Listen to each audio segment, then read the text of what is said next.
2025년 2월 4일 화요일 날마다 솟는 샘물 말씀 묵상입니다. 오늘은 예수님의 부르심에 즉시 반응하고 따르라 라는 말씀의 제목으로 마가복음 1장 14절에서 20절 말씀 함께 묵상해 보겠습니다.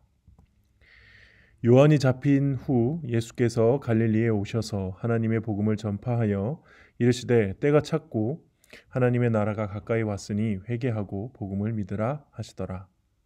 갈릴리 해변으로 지나가시다가 시몬과 그 형제 안드레가 바다에 그물 던지는 것을 보시니 그들은 어부라.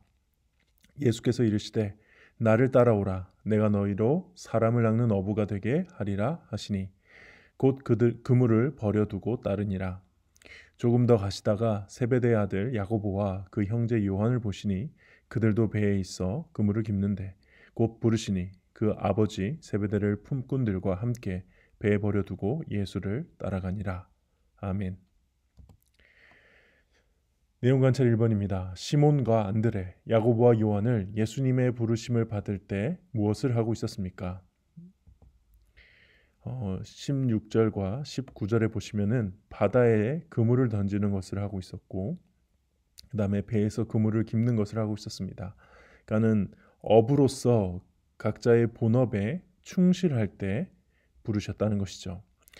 이 최초의 4명의 제자를 부르는 사건은 매우 중요합니다. 어떤 보면은 예수님이 즉흥적으로 이 제자를 부르신 것처럼 보이지만 다른 복음서와 함께 비교해서 본다면은 지금 이미 안드레와 시몬은 예수님과 대화를 나눈 적이 있고요. 특히 시몬의 배 위에서 무리들에게 이제 사람들에게 설교 말씀을 하신 적이 있는 상태입니다. 그래서 이들은 이미 예수님의 존재를 알았고요. 예수님께서 전하시는 복음을 들은 상태입니다. 그런 가운데서 이제 예수님에 대한 마음이 생각이 안에서 정리하고 있는 중에 예수님이 부르셨고 그 부르심에 응답하고 반응을 했다.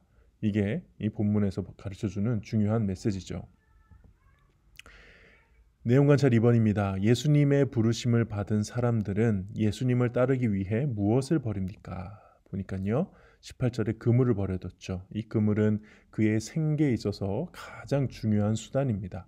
그러니까 직업을 버렸다 이렇게 보시면 될 것 같고요. 20절에 보면은 그 아버지 세베대, 이 세베대의 두 아들 야고보와 요한이 그 아버지까지 버리고 품꾼들과 함께 버려두고 예수를 따라갔다라고 하고 있습니다. 이 말씀으로 혹여나 생계와 가족을 버려야지만이 예수님을 따를 수 있다. 뭐 이런 식으로 극단적으로 해석할 필요는 없습니다. 실제로 그 이후에 예수님의 제자들이 뭐 완전 다 버리고 모든 것을 다 없이 하고 그냥 예수님만 따랐던 게 아니고 또 그 가운데서도 계속 관계를 맺어가며 또 주신 가족들과 함께 또 주신 재산과 그런 직업들을 사용해서 얼마든지 주님의 나라를 전파하고 다녔기 때문에 이거는 생계와 가족을 너도 다 버려야 되는 어떤 조건으로서 이 얘기를 하신 건 아니고요. 오히려 예수님을 따르는 일은 그만큼 절대적인 가치가 있다. 이것을 단적으로 보여주기 위해서 이 장면들, 이렇게 첫 네 제자를 부르시는 장면을 복음서가 기록하고 있다고 저는 보고 있습니다. 특히 그리스도를 따르는 일은 반드시 이전의 삶의 어떤 것을 버리는 일과 함께 일어납니다. 이 왜 그러냐면 우리가 정말 소중하고 정말 가치 있고 정말 귀한 것을 얻기 위해서는 그 대가를 치르게 돼 있거든요. 그냥 얻는 게 아니거든요. 그러니까 그리스도를 따르는 일이라는 것은 내가 그동안 다 잘못된 다른 것들을 따랐던 것을 어쨌든 버려두고 내버려 두고 그분을 따르는 것이 되어야 된다. 그래서 사실 뭐 생계와 가족을 버려야 된다. 이거는 좀 아니지만 그래도 버리는 것 하나도 없이 예수님을 따른다? 저는 이 말도 사실 틀렸다고 생각합니다. 여러분들 아마 이 말씀 묵상을 같이 하시는 분들이라면 대부분 그리스도인일 거고 그러면 예수님을 만났던 그 순간들 그리고 그의 변화들을 돌이켜 보시면은 그쵸 이전의 삶들을 버리셨죠. 많은 그동안 옳다고 믿었던 잘못된 사상도 버리셨고 그 다음에 뭐 돈에 대한 욕심이라든가 잘못된 꿈이라든가 이런 것들 버리시면서 예수님을 따르게 되셨거든요. 그러니까 따른다라는 것은 버린다는 말과 뭘 버리게 된다는 말과 크게 좀 다르지 않다 이렇게까지도 생각을 합니다. 그러므로 나는 무엇을 버렸던가 혹은 버렸는데 그것을 다시 혹시 주워온 건 없는가 이런 묵상을 해보면서 자신을 돌아봅니다. 연구와 묵상입니다. 예수님께서는 왜 고기잡이로 분주한 사람들에게 나를 따라오라고 명령하십니까? 일단 예수님께서 요한이 잡히신 후에 새롭게 나타나셔가지고 요한의 뒤를 이어서 하나님의 복음을 전파하며 특히 하나님의 나라가 가까웠으니 회개하고 복음을 믿어라 선포하시기 시작하셨습니다. 그러니까는 지금부터 예수님을 통해 새로운 하나님의 나라가 시작이 되는 겁니다. 그래서 새롭게 하나님의 나라에 속할 수 있게 되고 하나님의 백성이 되는 이방인과 유대인들이 하나 되어 주님 앞에 나아갈 수 있는 정말 하나님이 구약에서 예언했던 그 메시아를 통해 이루고자 하는 놀라운 구원의 역사가 시작되는 그 놀라운 시대가 열리게 못하네요. 열리게 된 것입니다.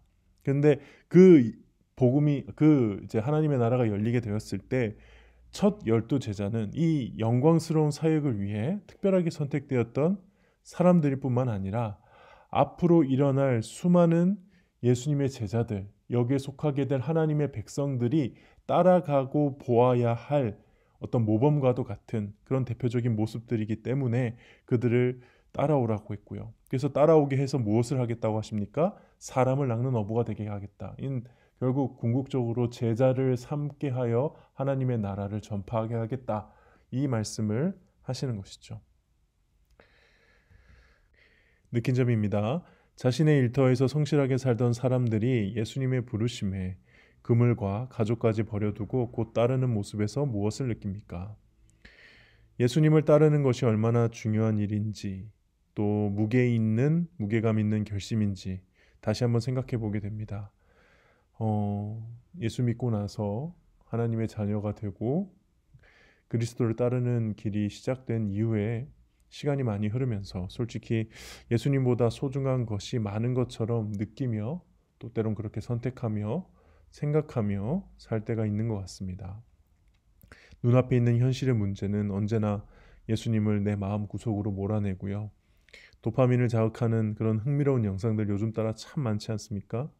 이런 것들이 순간순간 예수님을 따르기 위해 내가 해야 할 일들을 소홀하게 만드는 것 같습니다. 너무나 쉽게, 너무나 허무하게 예수님을 따르는 일의 무게를 이렇게 내가 가볍게 만드는 저의 모습에서 내가 과연 목회를 해도 될까 싶은 회의감도 듭니다.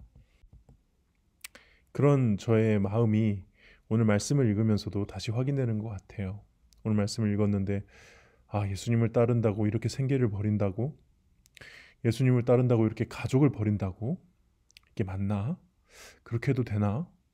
지금 그럼 나는 가족을 버리고 혼자 살아야 하나?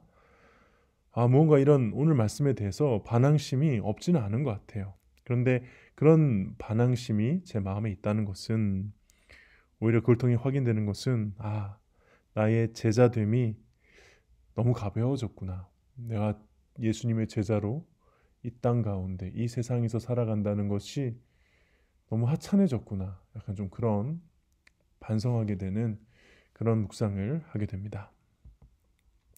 결단과 적용입니다. 내가 교회를 섬기거나 복음을 전할 때 즉시 순종하지 않고 주저했던 적은 언제입니까? 저에게 있어서 무언가를 선택하고 결정할 때 지금 저는 가장 중요한 요소가 가족이 되었습니다. 사랑하는 아내와 제 아들이 저한테는 지금 가장 소중합니다.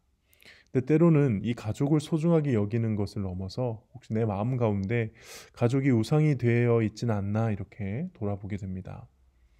물론 하나님께서 주신 가정이기에 최선을 다해 남편으로서 아내를 섬기고 자녀를 양육해야 되는 것은 맞습니다. 근데 그렇게 가정을 허락하신 이유, 내가 그렇게 해야 되는 궁극적인 이유는 하나님을 잘 섬기기 위함임을 잊지 말아야 함에도 제가 그것을 좀 잊을 때가 좀 있는 것 같아요.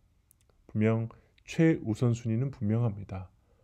바로 창조주 되신 하나님을 섬기는 것이고 예수 그리스도를 따라 사는 것입니다. 예수님을 따르는 일을 위해 덜 중요한 것들을 내려놓고 즉시 순종하기 위해 무엇을 실천하겠습니까? 일단은 그날 해야 할 일들의 우선순위를 좀 더 잘 정리해야 되지 않을까 생각합니다.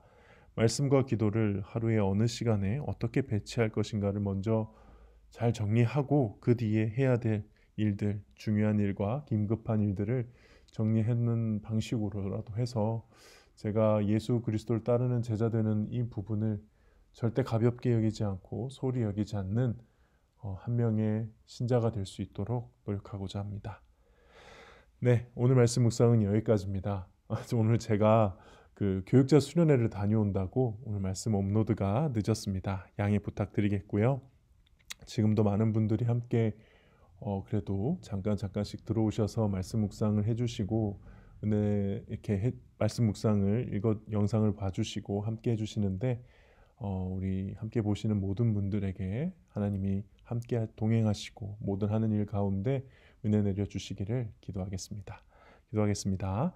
사랑과 은혜가 많으신 하나님 아버지 감사합니다. 오늘 말씀을 통하여서 제가 예수 그리스도를 따르는 일에 대해 다시 한번 그 진중한 사역을 묵상해보고 결단하고 돌아보게 됩니다. 주여, 주님을 따르는 길은 결코 쉽지도 않고 제가 그렇게 가볍게 여기거나 쉽게 여겨서도 안 되며 정말 이 주님을 따르는 일의 가치와 이 무게를 제대로 알고 해야 하는 일임을 다시 한번 오늘 이 제자들의 모습에서 깨닫습니다. 주님, 너무나도 부족한 종 긍휼히 여겨주시고 하나하나 작은 선택과 결심과 그 마음의 결정들을 해 나갈 때에 예수를 따르는 자로서 부끄럽지 않을 수 있도록 주여 은혜 내려 주시옵소서.